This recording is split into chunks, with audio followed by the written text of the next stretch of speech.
So I'm very excited to be here today to talk about our new code. I think we're all very excited at the Department of Buildings. So a few things about my part of the presentation. So in this presentation, italics, just like in the iCodes, is going to mean it's a defined term. It's not perfect throughout, but it tries to point you in that direction. If it's in blue, that means it's something that's specific to Chicago. To try and point that out, there's some page numbers throughout, and those are referring to the Chicago ordinance, that 776-page ordinance that's on our website. That's what's out there for now for people to use. And as Commissioner indicated, it will be published in a more user-friendly form later this year by October before it goes fully into effect. But for people who want to be following along now, those blue page numbers throughout this presentation refer to that ordinance. And then blue italic text is going to refer to a Chicago defined term. Just another warning, just like today, the building code and the zoning ordinance are not the same. There's definitions that don't work the same. There's lots of other things throughout that don't work the same. We're always trying to get them to be closer together, but this is not a Chicago unique problem. Most of these in the country, buildings and zoning speak slightly different languages because they're regulating slightly different things, and that's true today. So don't use anything in my presentation to argue with Steve or Patrick over at zoning. It's not going to work for you. So the presentation is going to go roughly in the order of the IBC chapters. We'll skip around a little bit, but that's the organizational structure, and this is sort of a walk through the provisions of where you can find things and dive into a few things, but to try and cover the whole book in the presentation time we have this morning, it really is going to be a sort of overview and a direction of where to find things as you explore the code on your own. So the first chapter of all the iCodes is a scope and purpose chapter. In Chicago, we took those provisions out, and the administrative provisions that apply to all of the codes, all of the Chicago construction codes, as we're calling them, are in a Title 14A. So that is the provisions that start taking effect in July of this year. Those provisions try and restate pretty much what we're doing today in terms of when permits are issued, what's required on plans, how inspections work, stop work orders, things along those lines. Then the new construction requirements are what we're going to be calling the Chicago Building Code. That's Title 14B. And then the building rehabilitation requirements, the requirements for renovations, additions, remodeling, are going to be in a new Title 14R based on the International Existing Building Code. So just to help navigate through that Title 14A, those administrative provisions, again, at the beginning, there's some scope and application, and also I think Section 105 of that is the transition provision. So it spells out in legal language what Commissioner summarized earlier about when various provisions of the code take effect, and some of the special rules for phased permits or permits that start before and then you want a minor revision after some of these transition dates and how that would apply to you. Chapter 2 in all of the codes is going to be the definitions chapter. That's going to have key things, and then throughout the codes, those terms appear in italics to point you back to look that it's a defined term. Chapter 3 is about enforcement, and I know no one in this room is going to get in trouble, so don't have to worry about what the department does to you if you do something wrong, but that's why it's skipped on this list. Chapter 4 is about permits. That's probably the most important chapter for this audience, understanding what we're expecting in the permit application, how the permit issues.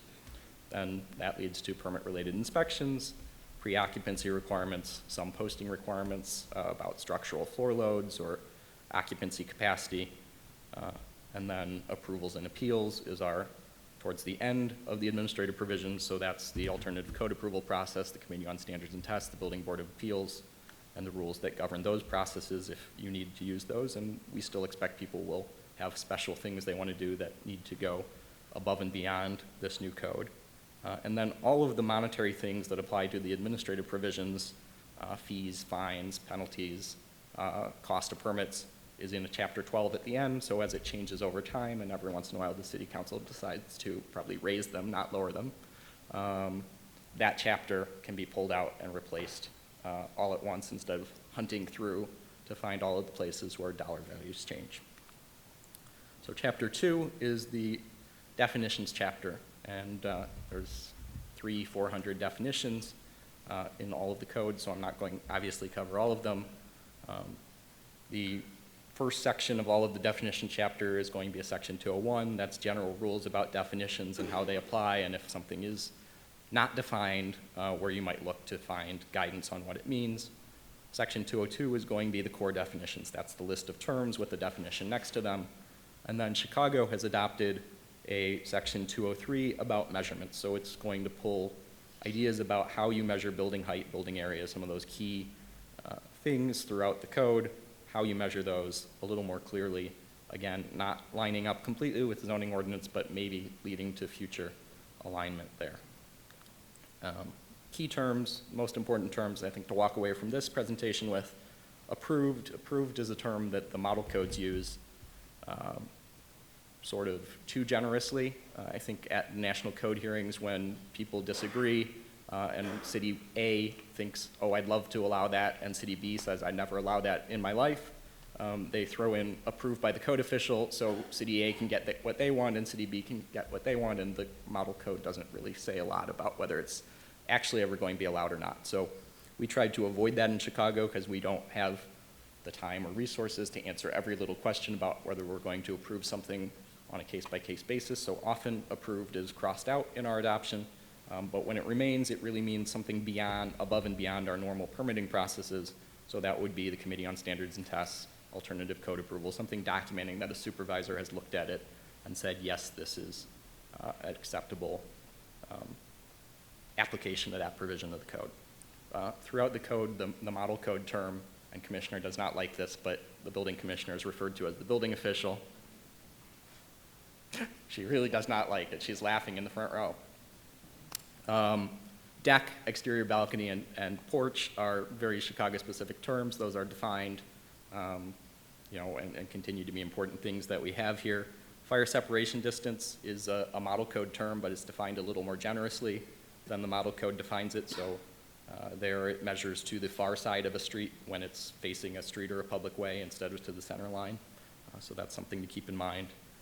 Occupiable rooftop is our new defined term to cover rooftop decks, that type of occupancy, which we have a lot of here in Chicago. And you look at some of the model code provisions that try and get to that subject, and I think they're written by people who have never seen one. So we did a lot of work to make those actually work for us here in Chicago.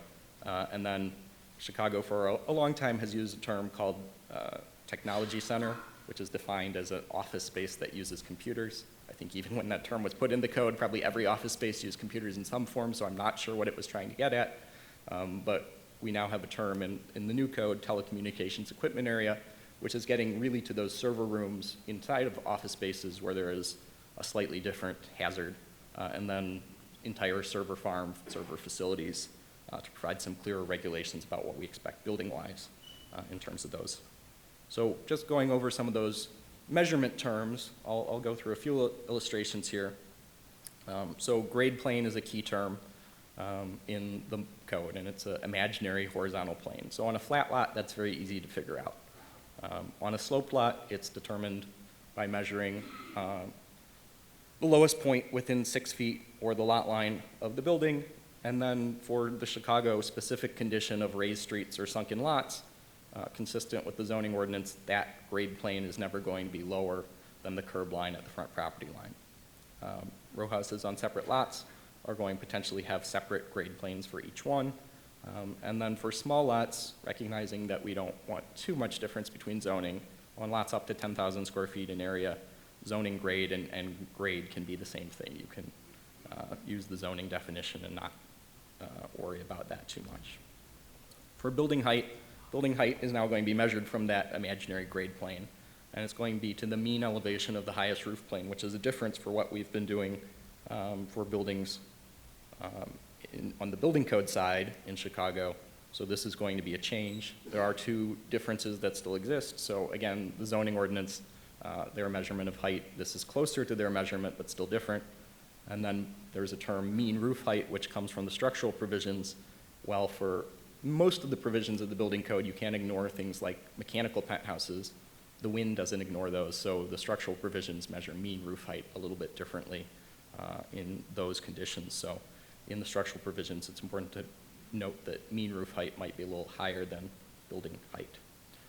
There's 7 exceptions that apply to building height as a definition. and you can look at those and go through those. They cover conditions about when there are occupiable rooftops, mechanical penthouses occupied and unoccupied, certain dormers, complex roof shapes, parapet walls now up to 42 inches can be excluded, and then a provision for excluding up to 12 inches of continuous insulation above a structural roof deck of a flat roof. So the current code would measure to the highest point of a flat roof. The new code is going to measure to the midpoint of that roof, again with that rule if there is continuous insulation above the roof deck, excluding up to 12 inches of that. The zoning ordinance is still measuring to the underside of that roof structure of the highest story, which isn't too far off for this kind of building. For something like the east building, the Lakeside Center at McCormick Place, very big difference in terms of where you're measuring to. So we're going to continue measuring a little bit higher than zoning for most purposes with a flat roof building. With a pitched roof building, the current building code measures to the highest point. The new code will measure to the midpoint and exclude that dormer if it meets exception 5, which I think is about up to 1/3 of the roof area. Zoning will continue to look at that dormer. It has no exceptions for dormers, so if the dormer has a higher roof plane than the main roof plane, it's going measured to the midpoint of that. Building area, again, zoning and buildings are going to be a little bit different. Zoning includes the thickness of exterior walls. They're concerned about bulk and density in neighborhoods. Zoning has some other exclusions about parking and mechanical rooms up to a certain size. Building code, as illustrated, excludes the thickness of the exterior walls, but it counts the area of covered porches, balconies, decks. If there's a roof above and it's outdoor occupied space, that now is going to be added to your building area. Stories are complicated. There are some key terms. Attics are unoccupied space that, if they meet certain conditions, are not counted as a story. Basement is something other than a story above grade plane, which is not a helpful definition if you do it out of order. There's some provisions about sleeping lofts that are barred from the International Residential Code, provisions for tiny houses, but they're allowed in a range of conditions in our code, so tiny houses, tiny apartments, recognizing that we don't necessarily have zoning or land for tiny houses, but we do have lots of micro apartments that are trying to do things like that. Mezzanines are larger, similar conditions, similar Chicago limitations on them in terms of 20% and not the more generous allowances of the IBC for mezzanines. Penthouses, there are provisions for occupied penthouses where they're going to have some space in them and they generally count as a story, and then mechanical penthouses or penthouses just containing vertical circulation, elevators and stairs that can be excluded from being counted as a story. Story, the key term here, and there is a definition for that. And then the new code is going to make a difference. I think our code today, when it talks about stories, is usually talking about stories above grade plane, but it is going to make a distinction between when you're a story above grade plane and you're counting for certain things and when you're a basement or a story that's not a story above grade plane.